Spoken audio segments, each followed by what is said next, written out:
आज इस प्रातः काल की वेला में यज्ञ के पश्चात कुछ आध्यात्मिक चर्चा करेंगे।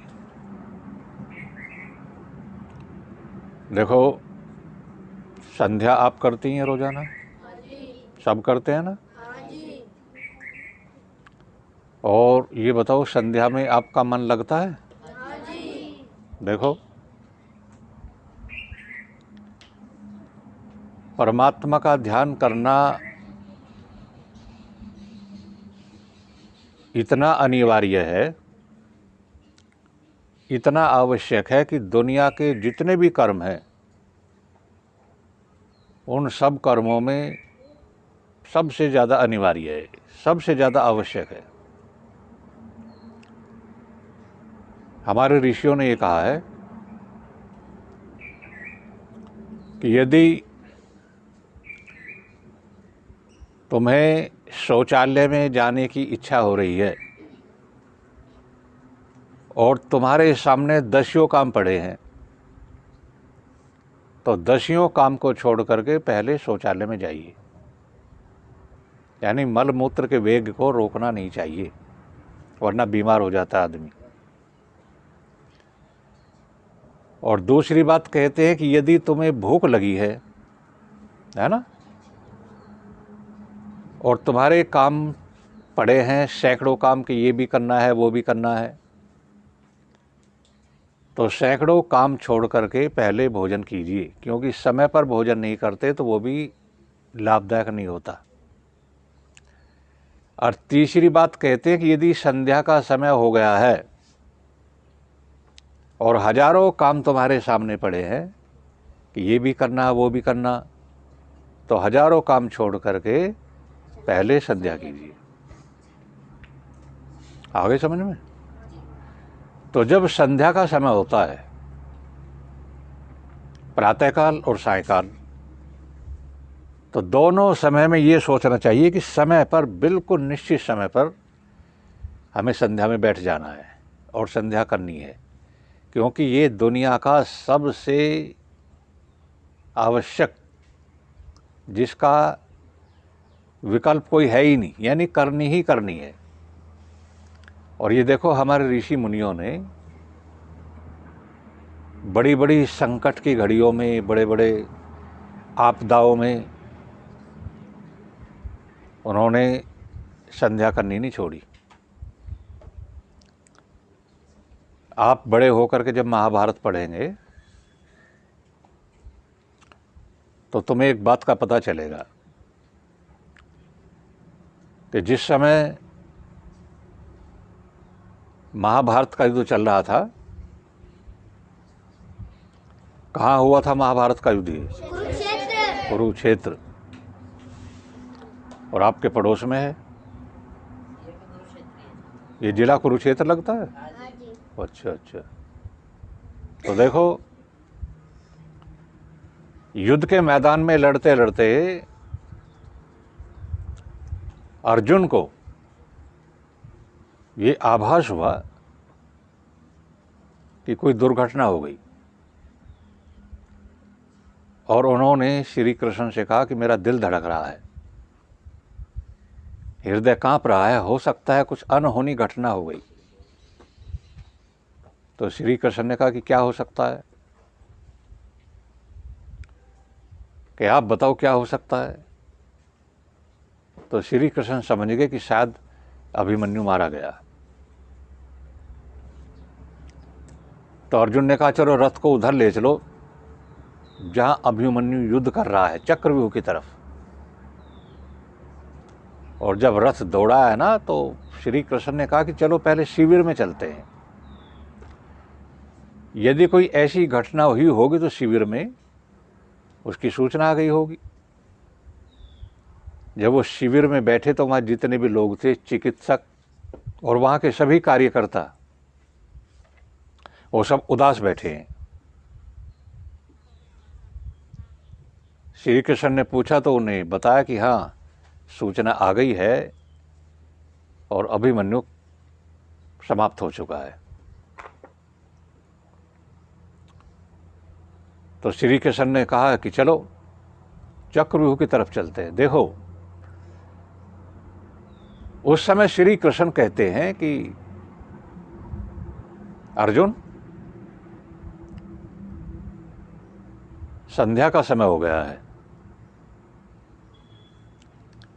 अभिमन्यु समाप्त हो गया है, कल को हमें भी मरना है, दुनिया में जितने भी मनुष्य हैं सबको मरना है, मरे बिना कोई नहीं रहना। लेकिन इस नश्वर शरीर के मोह में अजर अमर आत्मा का ध्यान रखना आवश्यक है। उसका ध्यान मत छोड़ो। एक काम करो, चलो पहले संध्या करते हैं। तो अर्जुन ने और श्री कृष्ण ने पहले संध्या की, और जब अभिमन्यु को देखने के लिए गए तो विचार करो कि जिसका जवान बेटा समाप्त हो गया हो और वह फिर भी संध्या करनी नहीं छोड़ी। लेकिन अब क्या होता है? अब ये होता है कि यदि हमारा कोई काम बन गया तो कहते हमने बना लिया, हमारी बुद्धि का कौशल है, और कोई काम बिगड़ गया तो कहते भगवान ने बिगाड़ दिया। बोलो, कहते नहीं कहते? किसी की फसल अच्छी हो गई, देखो मेरी गौशाला भी चलती है उत्तर प्रदेश में, जिला बुलंदशहर में गौशाला है, उसमें 200 गाय हैं और 250-300 बीघे जमीन है उसमें। तो वो जो जमीन है हम उसको ठेके पर दे देते हैं। एक बार एक आदमी ने उसको ठेके पर लिया और उसमें सैकड़ों बीघे धरती में धान लगा दिए, तो धान की फसल बहुत अच्छी हुई। वो ठेकेदार एक दिन गुरुकुल में बैठा था। मैंने कहा, देखो श्रीमान जी, सारे जंगल में आपके खेत की फसल सबसे अच्छी है, इसका मतलब परमपिता परमात्मा की आपके ऊपर बहुत कृपा है, कितनी अच्छी फसल खड़ी है। तो क्या कहता है कि स्वामी जी, इसमें भगवान की कृपा कहाँ से आ गई? ये तो मेरी मेहनत का फल है, खाद लगाए, पानी लगाए, जुताई गुड़ाई खूब करी, उसका फल है। तो मैंने कहा, बात तो ठीक है, आपकी परिश्रम का फल है। हमने कुछ नहीं कहा। फिर धान की फसल कटी, धान बहुत अच्छे निकले, और अगली बार धान के बाद में गेहूं बो दिए। गेहूं में भी खूब परिश्रम किया, खाद पानी लगाया, लेकिन फसल इतनी अच्छी नहीं हुई। अब वो फिर मेरे पास क्योंकि आता रहता था गौशाला में। मैंने कहा, भाई इस बार तो तुम्हारी फसल अच्छी नहीं है, मेहनत तो तुमने बहुत करी। कहने लगा, स्वामी जी आप तो समझदार आदमी हैं, देखो आप जानती है आदमी के करने से क्या होता है, होता तो वही है जो भगवान करता है। मैंने कहा, फसल अच्छी हो गई तो मैंने कर ली, और फसल खराब हो गई तो भगवान ने कर ली। वो तो सब जगह यही चलता है, चलता है। अच्छे काम की हम अपने ऊपर ले लेते हैं, बुरा काम परमात्मा पर थोप देते हैं। लेकिन ऐसा नहीं, परमपिता परमात्मा को पूर्ण समर्पित रहना चाहिए। देखो एक बात विचार करो, मान लिया एक आदमी बूढ़ा हो गया और उसकी नज़र कमज़ोर हो गई। बहुत महत्वपूर्ण बात है, इस पर विचार करना। उसकी नज़र कमज़ोर हो गई, वो स्वाध्याय करने का शौकीन है, तो जब नज़र कमज़ोर हो गई तो वो पढ़ नहीं पाता हो। अब जब पढ़ने की समस्या आई तो अपने मित्र से उसने चर्चा करी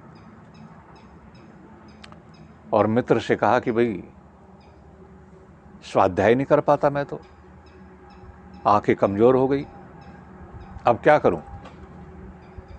तो उसके मित्र ने कहा कि तुम डॉक्टर के पास जाओ, आंखों को टेस्ट कराओ, यदि कोई रोग होगा तो डॉक्टर उसका इलाज करेगा, चश्मे से काम चलता होगा तो वो चश्मा बना करके दे देगा और चश्मे से तुम्हारी समस्या का समाधान हो जाएगा। तो वो आदमी डॉक्टर के पास में गया और डॉक्टर के पास में जाकर के उसने कहा, डॉक्टर साहब मैं पढ़ नहीं पाता, मैं बड़ा परेशान हूँ, नज़र कमज़ोर हो गई और स्वाध्याय में करना चाहता हूँ। तो डॉक्टर ने आंखों को टेस्ट किया और कहा, ठीक है, आपको चश्मा दे देते हैं, चश्मा बना देंगे और मैं चश्मा बना करके तैयार करूँगा, तुम परसों आना और चश्मा ले जाना। कि जी ठीक है। तो आदमी उठ करके चल दिया, ठीक है जी परसों आऊँगा मैं। तो डॉक्टर ने कहा, जी ऐसे नहीं, मेरी 25 रुपये आँखों को टेस्ट करने की फ़ीस जमा करो और 100 रुपये चश्मे की कीमत जमा करो। मैंने चश्मा बना कर रख लिया और आप ना आए तो मैं क्या करूँगा उसका, तो चश्मे की कीमत जमा करो। उसने टेस्ट करने की फ़ीस और चश्मे की कीमत 125 रुपये जमा कर दी। घर गया, तीसरे दिन फिर आया और आकर के डॉक्टर साहब से कहा, भाई चश्मा दो। तो डॉक्टर ने कुर्सी डाल दी और वो आदमी कुर्सी पर बैठ गया। कुर्सी पर बैठा तो डॉक्टर ने उसे अखबार दे दिया पढ़ने के लिए, पढ़ो। लेकिन समझ में तो कुछ नहीं आया ना, जो अक्षर थे वो काली काली लकीर से नजर आ रही हैं उसे। डॉक्टर ने सोचा पढ़ तो रहा नहीं है, लेकिन उसने जो चश्मा बनाया था वो चश्मे को ले जा करके उस आदमी की आंखों पर लगा दिया। अब चश्मा आंखों पर लगते ही अखबार का एक एक अक्षर बिल्कुल साफ दिखाई देने लगा। पहले तो केवल काली काली लकीरें नजर आ रही थी ना, फिर एक एक अक्षर साफ दिखाई देने लगा। तो जो महीनों से परेशान था और एकदम उसकी समस्या का समाधान हुआ, उसे साफ नजर आने लगा, तो बोलो उसके मन से खुशी की लहर निकलेगी नहीं। तो एकदम खुश हुआ और व्यक्ति ने कहा, वाह डॉक्टर साहब, आपका बहुत बहुत धन्यवाद, स्वाध्याय करने की जो समस्या थी उसका समाधान हो गया, अब मुझे एक एक अक्षर साफ नजर आ रहा था, आपका बहुत बहुत धन्यवाद, आपकी उम्र बहुत लंबी हो, परमात्मा करे आपकी दुकान खूब अच्छी चले। धन्यवाद दिए ना, आशीर्वाद भी दिया। तो हमारे ऋषि क्या कहते हैं, हमारे ऋषि ये कहते हैं कि ऐ लोगों, जिस डॉक्टर को तुमने आंखें टेस्ट कराने की फीस दी और चश्मे की कीमत अलग से दी और फिर भी तुम डॉक्टर का धन्यवाद कर रहे हो, ठीक है ना। तो ऋषि कहते हैं, ऐ मूर्खों,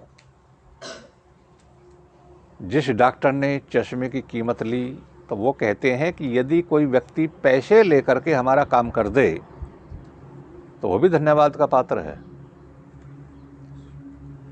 लेकिन ये बताओ कि जिस डॉक्टर ने पैसे भी ली, फीस भी ली, उसका तुम धन्यवाद कर रहे हो, तो जिस परमात्मा ने तुम्हें 2 अमूल्य आंखें दी हैं उसका धन्यवाद भी कर दिया करो। क्योंकि परमात्मा की दी हुई यदि 2 आंख ना हो तो डॉक्टर के लाखों चश्मे भी बेकार हैं।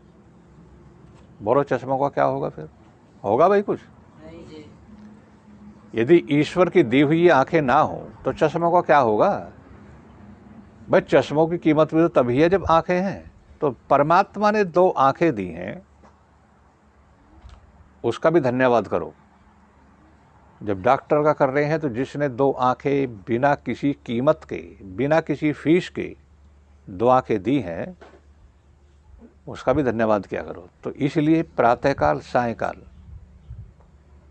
दोनों समय बैठ करके परमात्मा का ध्यान करना चाहिए और तुम करते हो, बहुत अच्छी बात है। लेकिन शर्त यह है कि यहाँ से जाने के बाद भी यदि तुम 10 दिन के लिए, 20 दिन के लिए घर पर चले गए, अक्सर ये देखा कि गुरुकुल के बच्चे जब छुट्टी जाते हैं ना, घर पे जाते हैं, तो अपने जो संगी साथी होते हैं ना, उनके साथ खेल में मस्त हो जाते हैं। उन्हें संध्या को ही भूल जाता है, संध्या करता है नहीं, फिर तो छलांग लगाता रहता है वो, 10 दिन है, छुट्टी है, खूब खेल कूद करूँ। लेकिन ऐसा करो, घर पर जाने के बाद भी दोनों समय संध्या करोगे तो मोहल्ले वाले कहेंगे भाई हाँ, बच्चे ने गुरुकुल में कुछ सीखा है, कुछ पढ़ा है। देखो गुरुकुल के बच्चे ध्यान करते हैं, परमात्मा का भजन करते हैं, तभी तो कहेंगे लोग। और नहीं करोगे तो कहेंगे अरे जैसे ये है ऐसा ये है, इसमें क्या अंतर है। फिर अपने घर पर जाकर के भी जब कभी जाओ छुट्टी, दोनों समय संध्या करो और माता पिता को भी संध्या के लिए प्रेरित करो कि माताजी पिताजी तुम भी दोनों समय उस परम पिता परमात्मा का ध्यान किया करो। देखो हमारे अलावा जितने भी हैं, मुसलमान हैं, ईसाई हैं, सिख हैं, उनके जो अपने मजहब के नियम हैं उनका सब पालन करते हैं। मुसलमान तो 5 वक्त की नमाज पढ़ेगा, 5 साल का बच्चा भी। ईसाई गिरजे में जाएगा, सिख गुरुद्वारे में जाएगा, हिंदू मंदिर में तो जाएगा, लेकिन मंदिर में क्या करेगा? और भगवान का भजन थोड़ी करता है। वो माथा टेक कर कहेगा मेरी भैंस 20 किलो दूध देने लगे, और बहुत सी जाती है मेरी सास अंधी हो जाए।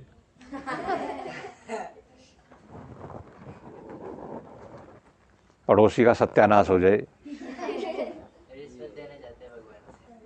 इसकी औलाद मरे, ये करते हैं। अब दुश्मन भी जा रहा है, वो उसके लिए कह रहा। जब एक दूसरे के दुश्मन है, दोनों मंदिर में जाकर के प्रार्थना करे तो भगवान कौन से की सुने? या दोनों का ही सत्यानाश कर दे, दोनों की भैंस मार दे, दोनों को अंधी कर दे। परमात्मा ऐसी प्रार्थनाओं को कभी सुनने वाला नहीं है। परमात्मा से प्रार्थना क्या करनी है? विश्वानि देव सवितर दुरितानि पराशुव यद भद्रम। बताओ इससे ऊंची प्रार्थना और क्या होगी? हे परमेश्वर, हे सकल जगत के उत्पत्ति करता, सब सुखों के दाता परमेश्वर, आप कृपा करके हमारे सारे दुर्गुण, दुर्व्यसन और दुखों को दूर कर दीजिए, और जो कल्याण कारक गुण, कर्म, स्वभाव और पदार्थ हैं वो सब हमको दे दीजिए। बताओ इससे बड़ी प्रार्थना कोई हो सकती है? ये असली प्रार्थना। इसको डेली करो। बस वाणी को विराम। धन्यवाद।